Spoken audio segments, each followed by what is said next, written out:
ጠቅላይ ሚኒስትር አብይ አህመድ እንደ አውሮፓውያን አቆጣጠር በ2030 የሰው አልባ የጦር አውሮፕላኖች ለገበያ ማቅረብ እንፈልጋለን ሲሉ ከተናገሩ 4 ወራት በኋላ ስካይዊን ኤሮኖቲክስ ኢንዱስትሪ የተሰኘ ድሮን ማምረቻ በኢትዮጵያ ስራ መጀመሩ ከተገለጸ 1 ወር በኋላ የኢትዮጵያን ወታደራዊ ቁመና የሚያሳይ ዓለም አቀፋዊ መረጃ ከሰሞኑ ይፋ ተደርጓል። ኢትዮጵያ በዚህ መዘርዝር ከአፍሪካና ከጎረቤት ሀገራት በስንተኛ ደረጃ ላይ ተቀመጠች? ተፎካካሪዎቿ እነማን ናቸው? የሚሉትን በዛሬው ጥንቅራችን እንመለከታለን። አብረን እንቆይ።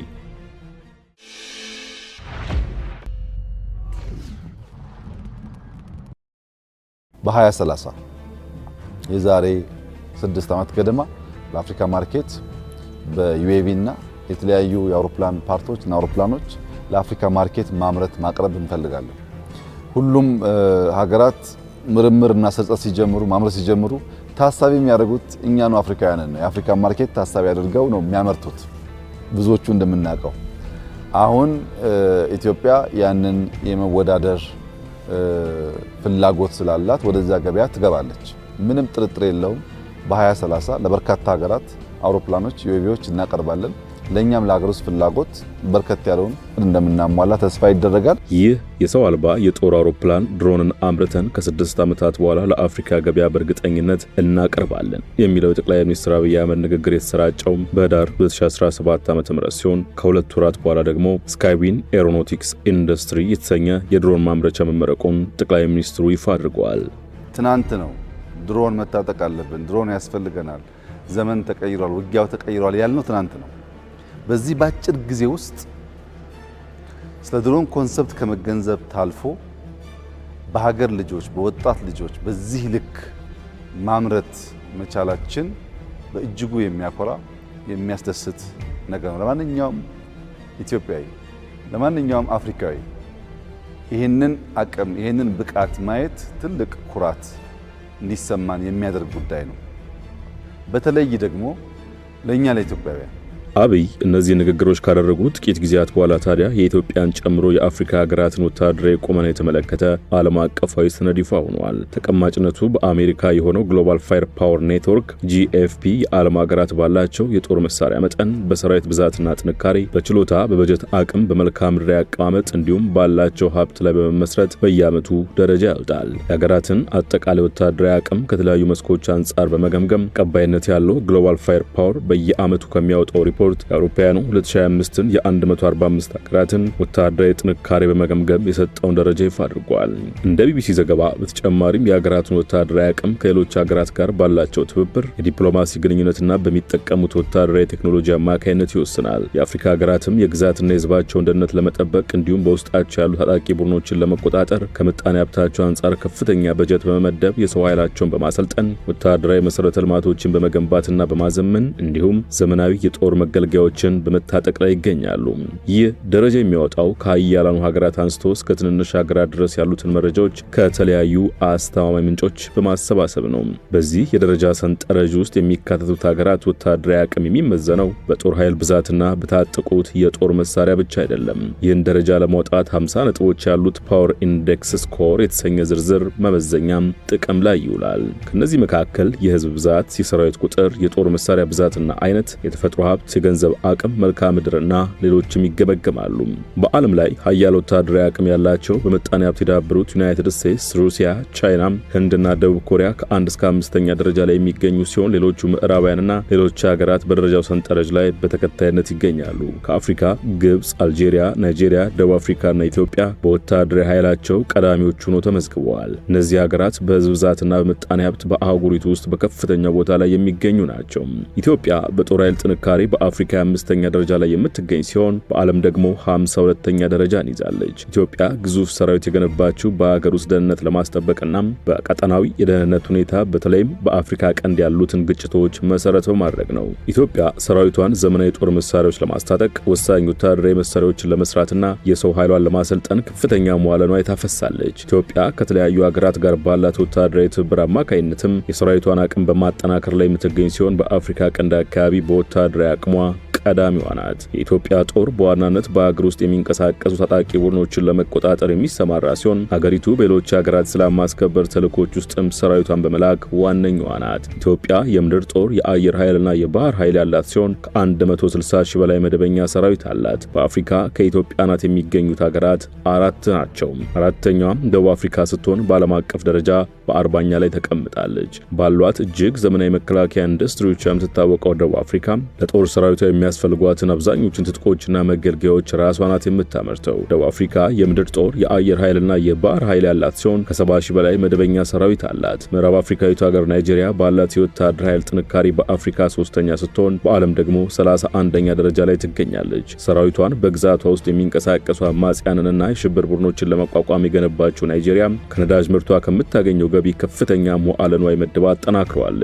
ናይጄሪያ የምድር ጦር፣ የአየር ኃይልና የባህር ኃይል ያላት ሲሆን 230 ሺህ በላይ መደበኛ ሰራዊት አላት። ሰሜን አፍሪካዊቱ ሀገር አልጄሪያ በጦር ሰራዊት ጥንካሬ ከአፍሪካ 2ኛ ደረጃ እንዲሁም ከዓለም አቀፍ ደግሞ 26ኛ ደረጃ ላይ ትገኛለች። የአልጄሪያ ጦር ሰራዊት ጥንካሬ የተገነባው ሀገሪቱ ከምታገኘው የነዳጅ ዘይት ገቢ የምትመደበው በጀት አማካይነት ሲሆን ይህም ወታደራዊ ኃይሉ ዘመናዊ ትጥቅና በደንብ የሰለጠነ ሰራዊት እንዲኖረው አድርጓል። አልጄሪያም የምድር ጦር፣ የአየር ኃይልና የባህር ኃይል ያላት ሲሆን ከ325 ሺህ በላይ መደበኛ ሰራዊት አላት። ከመካከለኛው ምስራቅ ጋር በመዋሰን በሰሜን አፍሪካ የምትገኘውና የኢትዮጵያ ታሪካዊ ባላንጣ እንደሆነች የሚነገርላት ግብጽ በወታደራዊ ኃይል ከአፍሪካ ቀዳሚው ሀገር ስትሆን በዓለም ደግሞ በ19ኛ ደረጃ ላይ ትገኛለች። ግብጽ ወታደራዊ ኃይሏን ለማጠናከር ከአሜሪካ የምታገኘውን ከ1.5 ቢሊዮን ዶላር ዓመታዊ ወታደራዊ ድጋፍን ጨምሮ ከሌሎች ሀገራትም ከፍተኛ መጠን ያለው ወታደራዊ እርዳታን ታገኛለች። የግብጽ ሰራዊት ግጭት በማይለየው የመካከለኛው ምስራቅ አካባቢ የምትገኘውን የአገሪቱን ደህንነት ከመጠበቅ ባሻገር በአገር ውስጥም ታጣቂዎችን ለመቆጣጠር ይሰማራል።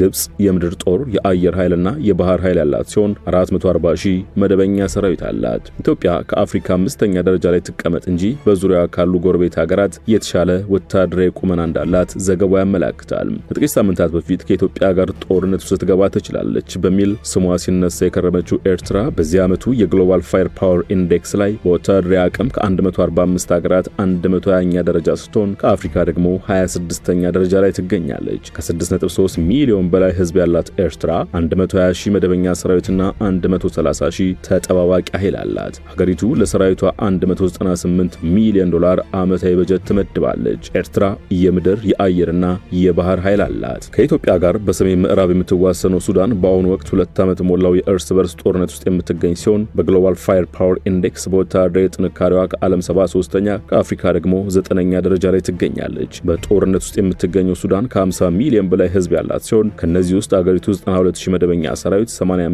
ተጠባባቂ ኃይልና 17000 ሚሊሻ አላት። የምድር፣ የአየርና የባህር ኃይል ያላት ሲሆን ሱዳን ለሰራዊቷ በአመቱም 342 ሚሊዮን ዶላር በጀት ትመድባለች። ከሱዳን ነጻ በመውጣት 15 ዓመት ሊሞላት የተቃረበችውና በአፍሪካ አዲስ ሀገር የሆነችው ደቡብ ሱዳን ጋል ቀዝቀዝ እያለ በቀጠለ ፖለቲካዊና ወታደራዊ ቀውስ ውስጥ የምትገኝ ከኢትዮጵያ ጋር በደቡብ ምዕራብ የምትዋሰን ሀገር ናት። ደቡብ ሱዳን በወታደራዊ አቅሟ በግሎባል ፋየር ፓወር ዝርዝር ውስጥ ከተካተቱት 145 የዓለም ሀገራት መካከል 113ኛ ደረጃ ላይ የምትገኝ ሲሆን ከአፍሪካ ደግሞ 22ኛ ናት። የህዝብ ብዛቷ ከ12.7 ሚሊዮን በላይ የሆነችው ደቡብ ሱዳን 185000 መደበኛ ሰራዊት ሲኖራት ከ175 ሚሊዮን ዶላር በላይ በጀት ለምድር ጦር፣ ለአየርና ለባህር ኃይሏ በየዓመቱ ትመድባለች። ከኢትዮጵያ በስተደቡብ የምትገኘው ዊሊያም ሩቶ የሚመሯት ኬንያ ጠንካራ የሆነ ምጣኔ ሀብት ካላቸው የአፍሪካ ሀገራት አንዷ ስትሆን በዙሪያ ካሉ ሀገራት ጋር ሰላማዊ ግንኙነት ያላት በግዛቷ ውስጥም የታጠቀ አማጺ ኃይል የሌለባት ሀገር ናት። የኬንያ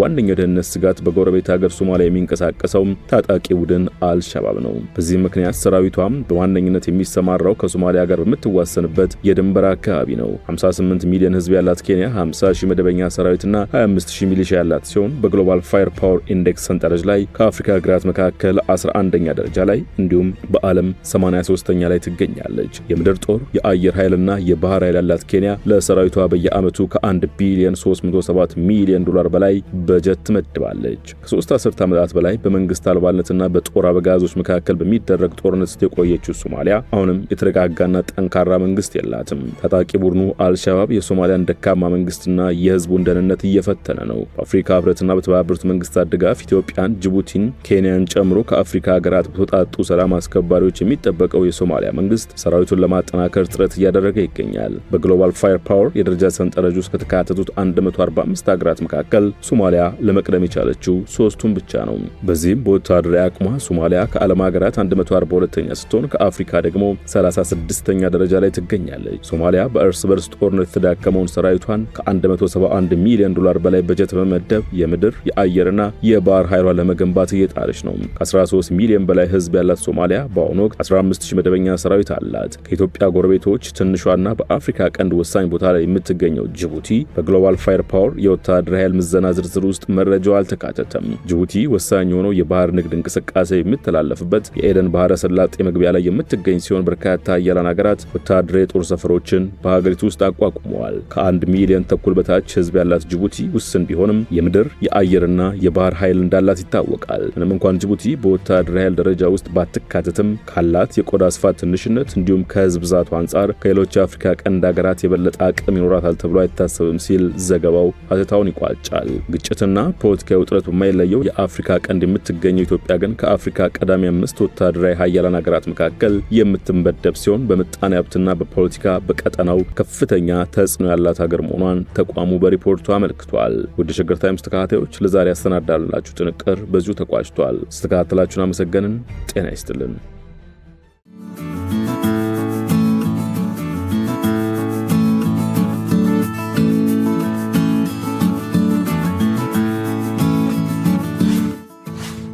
ሸገር ታይምስ ሚዲያን ሰብስክራይብ በማድረግና ደወሉን በመጫን ይከተሉን።